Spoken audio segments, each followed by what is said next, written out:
சாமி. அப்புறம் தான் பார்த்தா அவருக்கு இதுவாயிட்டாங்க, சமாதி ஆயிட்டாங்க. கண்ணுக்கு முன்னாடி நடந்த பெரிய விஷயங்கள், இந்த மாதிரி விஷயங்கள்லாம் நம்ம அதை சொல்கிற மாதிரி சொல்லலாமாங்கிறதெல்லாம் எனக்கு என்ன, நம்ம அவருடைய நம்பிக்கை, அவருடைய இது டைரெக்டாக நம்ம வந்து மோட்சம் கொடுக்குறது, முக்தி கொடுக்குறதெல்லாம் வந்து நமக்கு நம்ம நினைக்கிறோம்.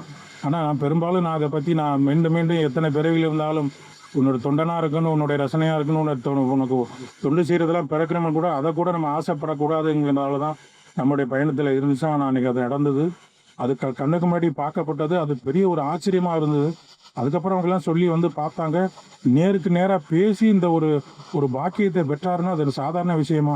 அதே போல் இங்கே கண்ணன் ஒருத்தர் நம்ம சபைக்கெல்லாம் முன்னாடி வருவார் போவார். அவரோட நான் அங்கே கோயிலில் கணக்கம்பட்டியில் இருக்கும்போது 2 பேரும் சேர்ந்து இருந்திருக்கோம். எத்தனையோ முறைகள், இவ்வளோ முறைகள்லாம் இருந்துக்கும்போது அவர் என்ன செய்வார்னா, ரொம்ப ஃபஸ்ட்டு குடும்பத்தில் இருந்து வந்துட்டேன் பண்ணிட்டேன்னு பாதையெல்லாம் சொல்லுவார். அப்புறம் என்னை கூட்டிகிட்டு போயிட்டோம்னாலே கூட்டிகிட்டு கணக்கம்பட்டிக்கு போய் எங்கேனாலும் சாப்பாடு வாங்கி கொடுங்க மாதிரி அப்புறம் வாங்கி கொடுப்போம். 2 பேரும் ஒன்றா அந்த கரும்பு வெட்டி இருந்துக்கிட்டு ஃபேமிலியில் அங்கே தானே இருப்போம். இப்படி இருந்துகிட்டே இருக்கும்போது என்ன செஞ்சாலும் நாங்கள் 2 பேரும் தனிமையாக இருந்தோம். அப்புறம் இந்த கரும்பை மட்டும்தான் அங்கனக்குள்ளே சோளக்கருது இதில் பறிச்சுங்க நாங்கள் சுட்டுக்கிட்டு நாங்கள் சாப்பிட்றது. இப்படியே இருந்துகிட்டு இருந்தோம். சாமி 2 பேரும் கூப்பிட்டு தனியாக வேலை கொடுப்பாரு. இந்த இதில் குளிங்கம்பார், அதை பண்ணுங்க இதை பண்ணுங்கன்னு சொல்லிகிட்டே இருந்தார். அப்போ குறிப்பிட்டு இப்படி இடையில வர்றதும் போகிறதுமா இருந்துக்கிட்டே இருக்கும்போது ஒரு வாட்டி என்ன செஞ்சார், ஆள் இருக்க மெலிஞ்சிட்டார். அப்புறம் போகும்போது சாமி கரெக்டாக நீங்கள் வருவீங்கன்னு தெரியும் அப்படின்னாரு. என்ன சாமி?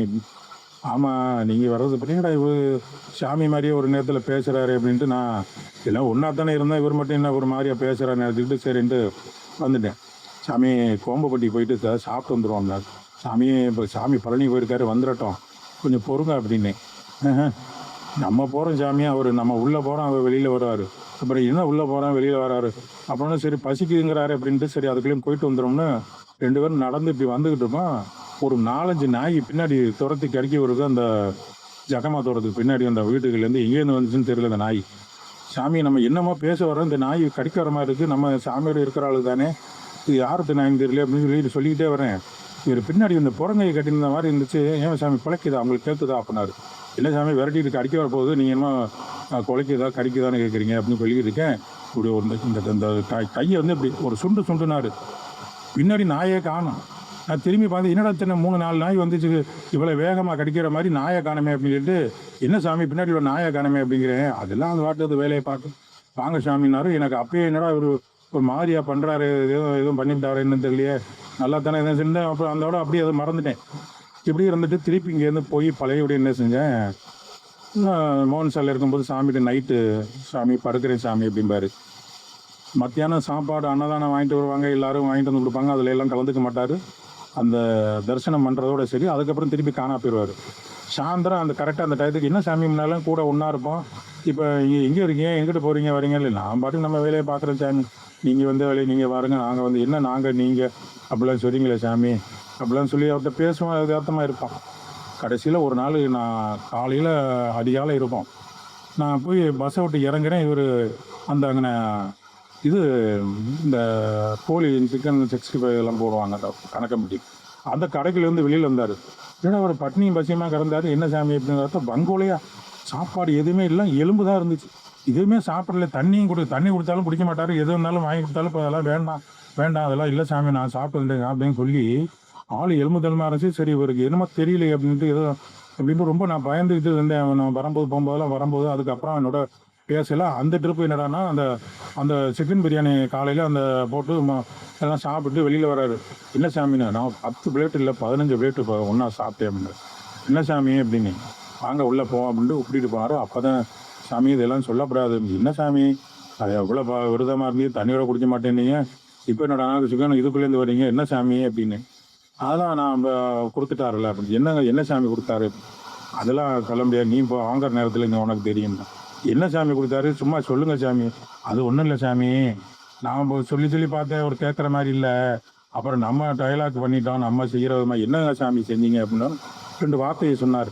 அப்போ தான் என்ன சொன்னார், இந்த உலகத்தில் நம்ம எதுக்காக வந்தோம், குடும்பம் கொடுத்தனும் பிள்ளைகள் எல்லாத்தையும் அத்தனையும் விட்டு நீயே கதின்னு உன்னையவே சரணாகதின்னு இருந்தேன்ல, நீ இனிமேல் கொண்டு நான் மீண்டும் நான் ஊருக்கு போகிறதோ இல்லை அங்கே போகணும்னு சொல்கிறதோ இங்கே போகிறோன்னு சொல்கிறதுலாம் எனக்கு அந்த இடமெல்லாம் கிடையாது.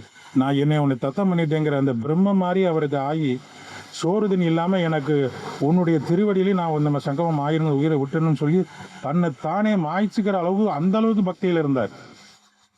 பக்திங்கிறது அவருடைய செயல்பாடில் இந்த ஞான யோகம், பக்தி யோகம், கர்ம யோகம், இந்த 3 யோகத்தை பற்றி நான் சில விஷயங்கள்லாம் சாமிக்கு தான் நான் 2 3 ட்ரிப்பு கேட்டிருக்கேன். சாமி இந்த 3 யோகம் சொல்கிறாங்க, நான் எந்த யோகத்து மூலிமா உங்களை நான் கரை சேரலாம்? ஏன்னா இந்த ஞான மார்க்கம்னு சொல்கிறாங்க, பக்தி மார்க்கம்னு சொல்கிறாங்க, இந்த கர்ம யோகம்னு சொல்கிறாங்க. இந்த 3 யோகத்தில் எந்த மார்க்கத்தில் வந்தால் எந்த யோகத்தை பிடிச்சா நான் பண்ணணும்? ஏன்னா இந்த 3 மார்க்கத்தையும் பிடிக்கிறேன்னா எனக்கு இந்த யோகம் பத்தாது. ஏதாவது ஒரு யோகத்தில் பிடிச்சாலும் உங்களுடைய எது கரை சேரலாங்கிற ஒரு நல்ல வாய்ப்பை நீங்களே குருவாருடைய சொன்னால் தேவலாமே அப்படின்னு சொல்லிட்டு இருக்கும்போது அதை சரியானபடி அதுக்கு பதில் சொல்லவே மாட்டாங்க சாமி. நம்ம சொல்கிறது அவருக்கு கேட்கலையோ, இல்லை நம்ம உள்ளே பேசி வெளியில் பேசின வேறு சொல்லியிருக்காரா? சரி சொல்லும்போது இவர் தன்னை தானே அன்னைக்கு அந்த உயிர் போனது அது போயிடுச்சு. அந்த ஜாட்டமாக உள்ளுக்கு நம்ம மோகன் சாலைக்கு போகும்போது இந்த போர்ஸ் மரத்தில் தான் எப்பொழுதும் படுப்பார். அன்னைக்கு நைட்டு படுத்து அன்னைக்கு அவருடைய இது முடிஞ்சு அதுக்கப்புறம் இவருடைய ஆட்கொண்டு தான் அவர் வந்திருக்காரு. அவர் அந்த ஒரு 2 வார்த்தை பேசினார். அதுக்கப்புறம் இல்லை, சில காலங்கள் வரும்போது உங்களுக்கு புரியும் அப்படின்னாரு. அப்போ நீ என்ன சாமி சொன்னேன்ல, இல்லை பூட்டு வீட்டுலாம் உடஞ்சிருச்சு அப்படின்னாரு. என்ன பூட்டு உடஞ்சிச்சு சாமி? அது உங்களுக்கு அந்த பக்கம் வரும்போது புரியுமே இப்படியே சொல்லிட்டார். அதுக்கப்புறம் நம்ம இதுகிட்ட இல்லை அந்த ஊரில் ஒரு கிராமத்தில் போய் இருந்துட்டு எனக்கு மாலுமியமாக சொல்லி விட்டாங்க, இந்த மாதிரி நான் இங்கே இருக்கேன், சிங்கமனாரில் நான் இருக்கேன் சாமி அப்படின்னு சொல்லி சொன்னார். என்னடா அப்படின்ட்டு நம்ம திருப்பி போய் பார்க்கும்போது அப்புறம் அவர் ஒரு நைட்டு என்னது இருந்தே ஆகணும்ட்டு இருந்து அதான் நைட்டு பார்த்தீங்கன்னா அவருக்கு திருநீரெல்லாம் போட்டு 2 பேர் அங்கே வந்து நைட்டு அந்த கோயிலில் பண்ணிக்கிட்டு இருக்காங்க. என்னடா இவருக்கு எல்லாம் பண்ணுறாங்க, என்னடா மாரியா பண்ணுறாரு அப்படின்னு சொல்லிட்டு, எனக்கு புரியல சாமி அப்படின்னாரு. சாமி எனக்கு புரியல சாமி அப்படின்ட்டு அங்கே ஒரு ஓரமாக வந்து நான் சாமியை தியானம் பண்ணிக்கிட்டு இருக்கும்போது சொல்கிறாரு, சாமி தங்கத்தை கொடுத்துருச்சு, இந்த தகரத்தை வாங்கிட்டு தங்கத்தை கொடுத்துருச்சு, அதனால் நம்ம எடுத்த காரியம் வெற்றி அடையணும்ல, அது முழுமூச்சாக இறங்கணும் சாமி, ஆற்றுல ஒரு ஆள் சேர்த்துருக்காள், இங்கிட்ட அங்கிட்ட இருந்தோம்னா கரை சேர முடியாது சாமி அப்படின்னு ஒரு ஆளிந்திரத்தமாக சொன்னார். அதுக்கப்புறம் வந்து அன்னைக்கு காலையில் பார்த்துட்டு எனக்கு நீ வேட்டிலாம் கட்டி விடுன்னு சொல்லி கூட இருந்து எல்லாம் பண்ண சொன்னார். எனக்கு அப்போ கூட அது ஏன்னா நம்ம சாமியோடய இருந்து சாமி பண்ணுறதையே நம்ம பார்த்துட்டு இவர் செய்கிறதெல்லாம் எனக்கு ஒரு அதிக பிரசங்காக இருக்குமோ அப்படின்ட்டு நான் அதுக்கப்புறம் அவரோட தொடர்ச்சி நிறையா சொன்னார். நீ கூட வந்துரு சாமி என்ற சொல்லியிருக்காரு, நீ எங்கே சுற்றியும் நான் தான் உன்னை கரை சேர்க்கணும் அப்படின்லாம் சொல்லுவார். ஏன்னா அப்படி சொல்கிறாரு அப்படின்னு சொல்லிட்டு நீ கணக்கம்பட்டிக்கு போயிரு, ஒரு குறிப்பிட்ட ஏஜில் நான் அங்கே வந்து அவனை கூட்டிகிட்டு போயிடுறேன், சாமி சொல்லியிருக்காருன்னு இப்படியே சொல்லுவார்.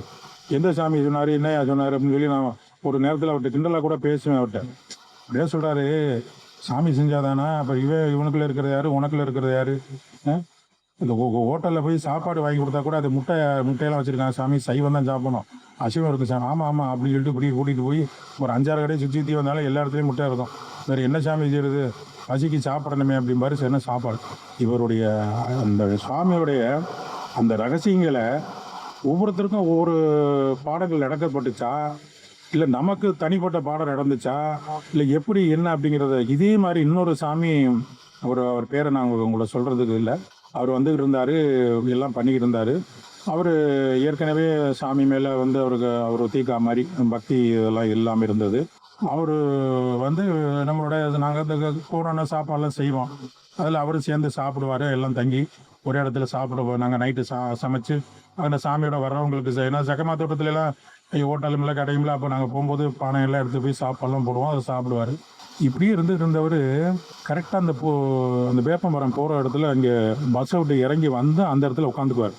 சாமி இருக்கிறது அங்கே இருப்பார், மோகன் சாலையில் இருப்பார். ஒரு 10 நிமிஷம் இருக்காது, இவர் வந்து நாங்கள் இவரை கடந்து தான் போவோம். திடீர்னு கொஞ்ச நேரத்தில் அங்கே அவ்வளோ கூட்டமாக இருக்கும், அவர் கரெக்டாக எழுந்திரிச்சு இங்கே வந்துடுவார். இவர் விடிய வந்துருந்தா என்னடா அது, நம்ம அங்கே இருக்கோம், எல்லாரும் சாமிகிட்ட முக்கியமான பேசிக்கும்போது இவரை மட்டும் எந்திரிச்சு இவர் ஒரு ஆள் இவருக்காக தான் போனாருங்கிறது நமக்கு தெரியாது. அதுக்கப்புறம் அவருடைய சில விஷயங்கள்லாம் பார்க்கும்போது இவர் என்ன செஞ்சுருக்காரு, எவ்வளோ கூட்டம் இருந்து எவ்வளோ திருநீர் அங்கே போட்டுக்கிட்டு இருந்தாலும் எவ்வளோ பக்கம் இருந்தாலும் சரி, அவருடைய ஈர்ப்பை பாருங்கிறது சொல்கிறதுக்காக உங்களுக்கு சொல்லப்படுது. ஏன்னா